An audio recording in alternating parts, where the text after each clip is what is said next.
Dans cette nouvelle vidéo, nous allons voir l'émission de données, et notamment comment un enfant peut communiquer avec son parent. À savoir qu'ici, notre enfant, c'est app-todo, et le parent, c'est notre containers to-dos. Pour ce faire, je vais commencer par aller dans mon component todo.component. Je vais sur ma checkbox rajouter déjà un event listener onChange. Alors ici, nous sommes sous Angular, donc c'est entre parenthèses change.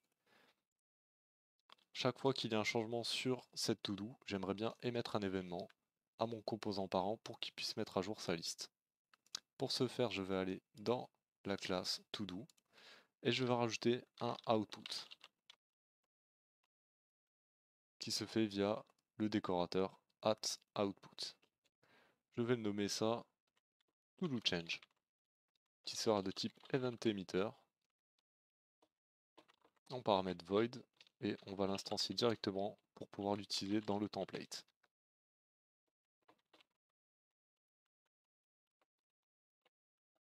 Maintenant qu'il est déclaré, on va pouvoir l'utiliser dans notre template. Nous avons une erreur dans la méthode, dans l'event listener onChange. Il suffit simplement de lui passer notre objet toDoChange et dire d'émettre un événement. Nous allons retourner maintenant dans notre template du conteneur to-dos et écouter cet événement qui est toDoChange. Alors je vais le récupérer ici.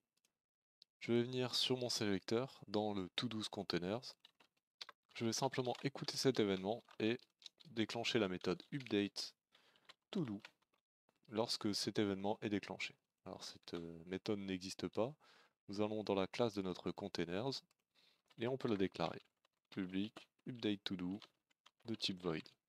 Et on va simplement faire un console.clear. On va nettoyer la console, puis faire un console.table de this.toDoStates. Bien évidemment, on n'oublie pas dans le template de toDos de rajouter cet event listener également sur les toDos completed. Alors, je vais juste reformater comme ceci et ajouter toDoSChange. J'enregistre. Sur mon navigateur, je peux ouvrir la console. Et maintenant, si je décoche ma tâche, on voit bien que la méthode updateToDo est déclenchée. Alors nous allons faire exactement pareil pour la suppression. Pour cela, je me retourne dans mon ToDo Component, dans la partie HTML. Je vais ajouter un event listener sur le bouton, donc un event listener onClick. Je vais rajouter delete toDo. Je vais demander d'émettre et je vais lui passer en paramètre todo.id. Alors je vais aller déclarer ce delete todo. Ce sera aussi un output. Cette fois-ci, ce sera un event listener de type number, vu que nous envoyons l'identifiant de la to-do à supprimer. Je peux retourner dans le template de toDos, du conteneur toDos, et écouter cet event listener. Alors, je vais juste le récupérer. Et je vais appeler la méthode remove todo en lui passant un event. L'event correspondra à notre identifiant. Je vais aller dans la classe de toDos et déclarer cette méthode public remove toDos qui prend en paramètre, en argument, l'identifiant de notre to-do à supprimer, sera de type void. Et je vais simplement faire un this.todo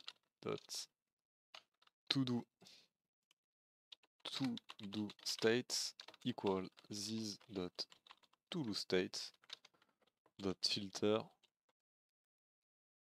On va passer chaque to-do et on va récupérer tous les to-do qui n'ont pas l'identifiant passé en paramètre, passé en argument.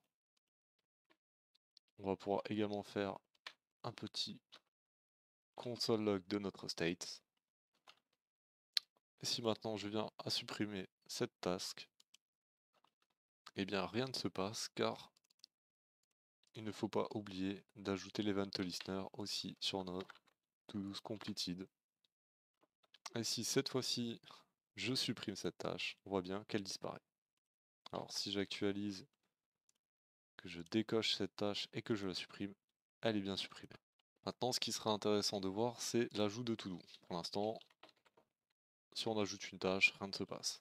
Alors pour ce faire, je vais aller dans le to-do component HTML. Sur mon input, je vais simplement rajouter un event listener onChange et lui dire de déclencher la méthode add_to_do et de récupérer l'event qui est passé en argument.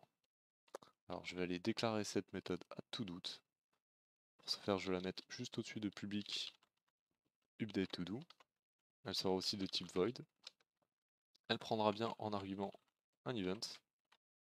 Et cet event, nous allons vouloir récupérer event.target.value.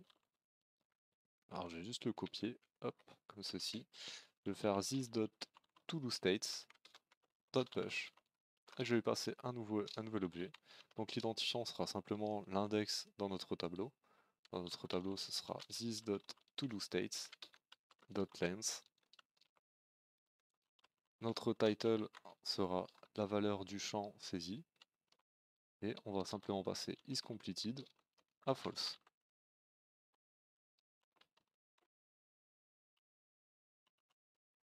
Alors, je vais juste remettre eventTarget.value à une valeur par défaut de vide. Alors, on peut directement essayer. Je vais rajouter la task 1 et on voit bien qu'elle est ajoutée. On peut aussi faire un console clear console table pour voir le state être mis à jour. Si je viens rajouter maintenant la task 1, on voit bien qu'elle est bien rajoutée avec son ID 1, le title task 1 et isCompleted à false. Alors je vais juste en profiter pour aller ajouter un peu de style au titre de notre to-do. On va l'appeler to-do title. Et on va rajouter ngClass. On va lui dire si to-do.isCompleted. Tu rajoutes la classe completed.